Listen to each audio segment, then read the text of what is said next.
beauties, welcome to Vlogmas day 21. It's time to open the advent calendar and today is number 21, which is this big box.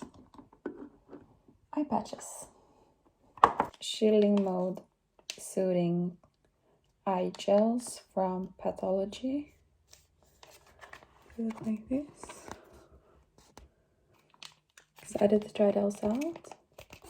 I haven't tried anything from Pathology before, so we'll see.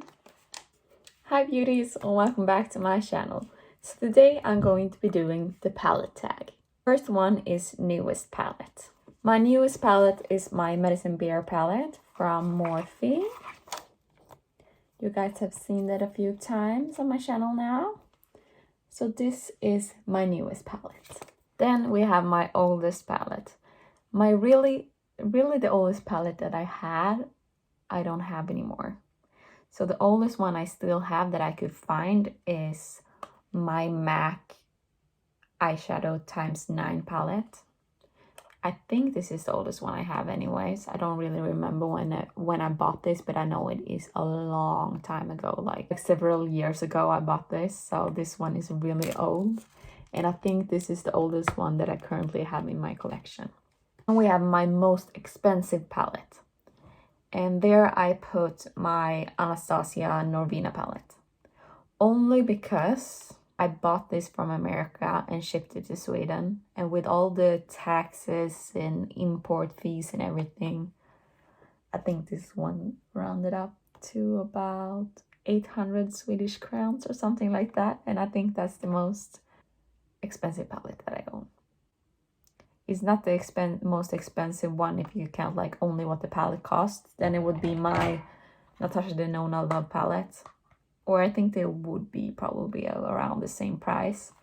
But with all the shipping fees and everything like that, my Norvina one certainly was the most expensive one. Then we have my most affordable palette. And my ColourPop Baby Got Peach palette. These are really affordable. I don't know the exact price, but I do know, like, I think these are around 100 Swedish crowns, maybe a bit more.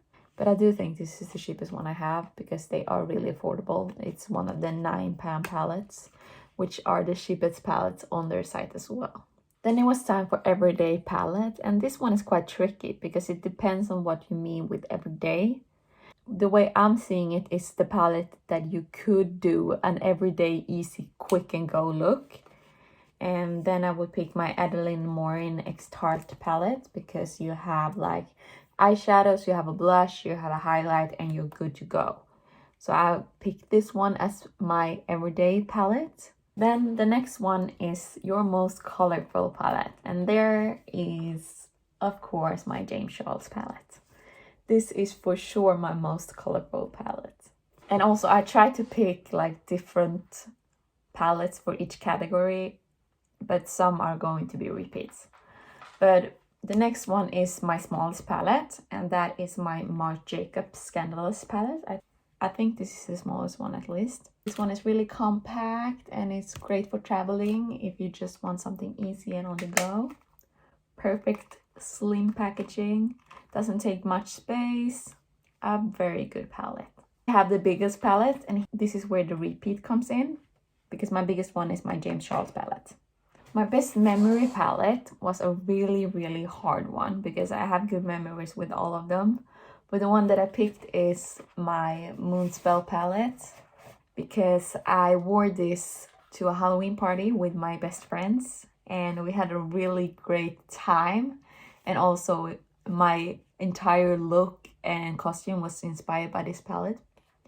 So I think this palette reminds me of that night, which was a really fun night. We had a lot of fun. So therefore this is the palette with the best memory. And we have Worth the Hype. Let's say Anastasia Modern Renaissance. This one could also go on under the best memory palette, but I'm just gonna put it at this one. So this palette I've used so much. I bought this when it first came out, and let me tell you, I went on a hunt for this. I was in America actually when I bought this, and it was sold out in every single Sephora I went into. And then when we went into one, they had 2 left. So I was like, I'm getting that right now. Like, I don't even care what it costs. I just want it right now. This one was totally worth the hype. I've used this a ton and I do love this palette and I use it still to this day. So then, not worth the hype. This one didn't even actually make it into my palette collection because I'm decluttering this one. So I didn't show it because I have already decluttered it. I just haven't given it away to anyone. And it's actually the brand overall, but it is Makeup Revolution. Like, I think I've used this palette 3 times maybe. And I didn't like it. I didn't like any of the looks that I created. Like, it's just patchy and bad overall. And I'd rather put my money into something more expensive that works. And also, I can't stand Makeup Revolution copying everyone. So I do not support that brand on my channel because I don't believe in stealing things and ideas from other brands. I get being inspired, but to plain out copy, I don't support that. So overall, this brand and this palette, not worth the hype.